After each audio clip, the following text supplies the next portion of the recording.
This is how I broke free from analysis paralysis. I was someone who was constantly stuck on the perfect plan.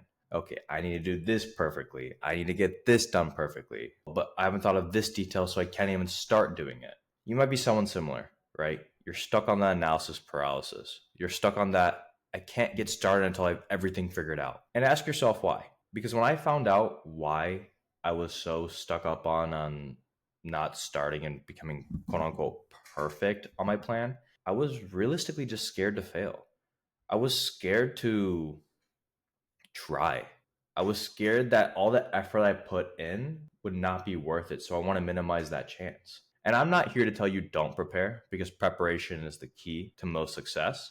But more often than not, for things that you are not knowledgeable in, the only way for you to learn is by doing and then getting feedback from there. And once you get that feedback, the learning you'll get from there will be much more powerful and much more impactful towards what aligned goal you're going for than preparing without any previous data. There was a study done where a teacher asked a bunch of students to make just one perfect pottery vase, and they had the same amount of time as the other group who had to make 100. Which ones do you think were done better? Which ones do you think came out to be the quote unquote perfect vase? It was actually the one group who had done 100 different vases to get to that quote unquote perfect vase. It's because they got the repetitions in, they got the practice reps in.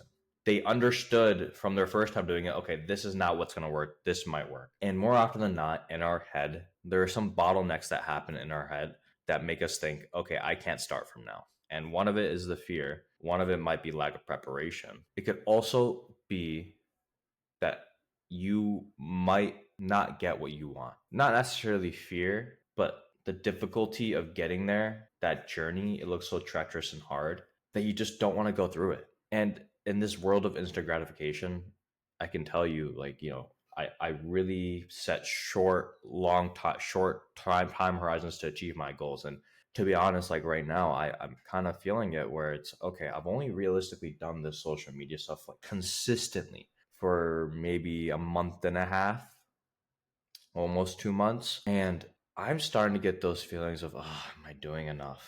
I'm not getting as much success as I thought I was going to get. And then you have to realistically set yourself back and think, can I control the outputs? The reason why you were scared to start is because you feel like you can control the output. You cannot control the output. You can only control your input. And the amount of data that you have to control your input, the more you will be able to succeed in whatever you're trying to do. So remove that fear or bottleneck that fear. Write down that plan. Write down a schedule of getting things done. And it's not to say just do things blindly and not learn from it. Learn from your past mistakes and then get better.